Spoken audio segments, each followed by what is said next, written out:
Sr. Presidente, Sr. Ministro, a concretização da transferência da tutela dos animais de companhia para o ICNF é, no entendimento quase unânime, um enorme disparate cujas consequências poderão ser muito graves.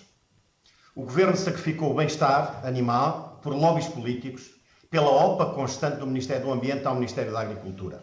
Factos que nada têm a ver com o verdadeiro bem-estar animal. O PSD discorda totalmente desta decisão. A este propósito, pergunto-lhe, Sr. Ministro, como reagiram as autarquias locais a esta alteração? Foi acautelada a articulação com os autarcas? Qual o papel dos médicos veterinários municipais que até agora dependiam da DGAV por questões óbvias de saúde pública e de interesse nacional? Está o Ministro do Ambiente, enquanto novo responsável político, em condições de assegurar que os planos de sanidade animal serão integralmente cumpridos? Está em condições de assegurar que a vacinação de animais de companhia decorrerá sem precalços? Que as questões de sanidade tão relevantes como, por exemplo, a raiva, não terão retrocesso? Que tipo de alterações se espera para os abrigos ilegais, como era o caso do badalado de Santo Tirso? Mais uma vez vamos falar da Floresta Nacional e das muitas oportunidades que a mesma representa para Portugal, ou aliás, podia representar, quer em matéria económica, de emprego, de coesão territorial e até ambiental. No entanto, com obstinação contra o eucalipto e o pinheiro, o Sr. Ministro do Ambiente ficará para a história como um ministro que contribuiu de forma decisiva para dizimar um setor florestal para o país. Um setor fundamental, a floresta de produção. É fundamental não apenas do ponto de vista económico, mas também no seu potencial para a fixação de CO2 e, portanto, para o ambiente. Um setor exportador de alto valor acrescentado nacional, que emprega dezenas de milhares de pessoas, que potencia a coesão territorial e cria riqueza em regiões do país onde outras oportunidades não abundam. Sabe que Portugal importa anualmente mais de 2 milhões de toneladas de estilha e madeira de eucalipto que poderiam ser produzidas em território nacional? Qual a fundamentação técnica e científica em que este governo se baseia para estar sistematicamente a atacar a floresta de produção? Porque é que o governo continua a ignorar que as causas dos incêndios florestais são o abandono dos territórios, a falta de ordenamento e a ausência de gestão de floresta?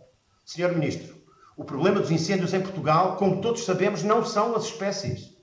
Por outro lado, e sendo certo que o país assumiu no plano europeu metas exigentes para a descarbonização, que estamos numa emergência climática e que, portanto, é fundamental o sequestro rápido de CO2, como pode o Sr. Ministro explicar que esteja a ser reduzida a área de implantação das espécies que mais CO2 sequestram em Portugal?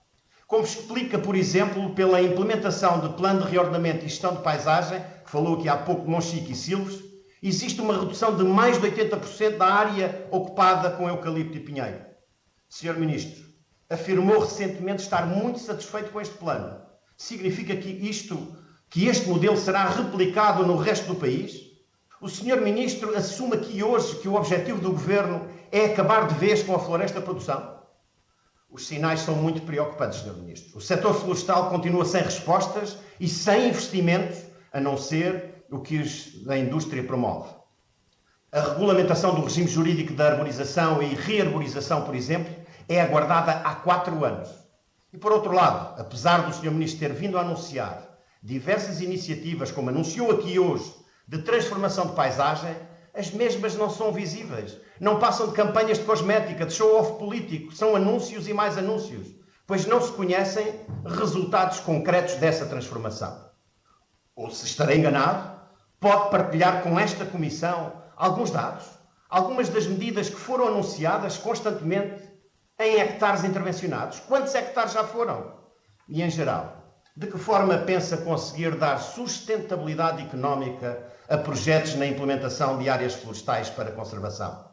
Que alinhamento tem existido com a indústria, de forma a garantir a sustentabilidade económica e ambiental dessas iniciativas?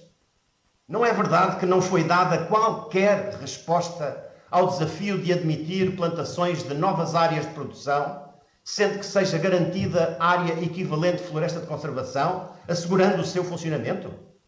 Concluo, Sr. Ministro, lamentando a falta de visão para a floresta, fundada num radicalismo ideológico, científica e tecnicamente negacionista, que explora os mitos urbanos e que assim pode hipotecar o futuro do setor e dos seus 400 mil proprietários florestais, bem como pode perder irremediavelmente a oportunidade de construir uma floresta sustentável do ponto de vista económico, social e ambiental. Senhor Ministro, confundir a visão idílica da paisagem com a realidade do país é um crime. Um crime que, a seguir a este percurso, a história julgará. Disse.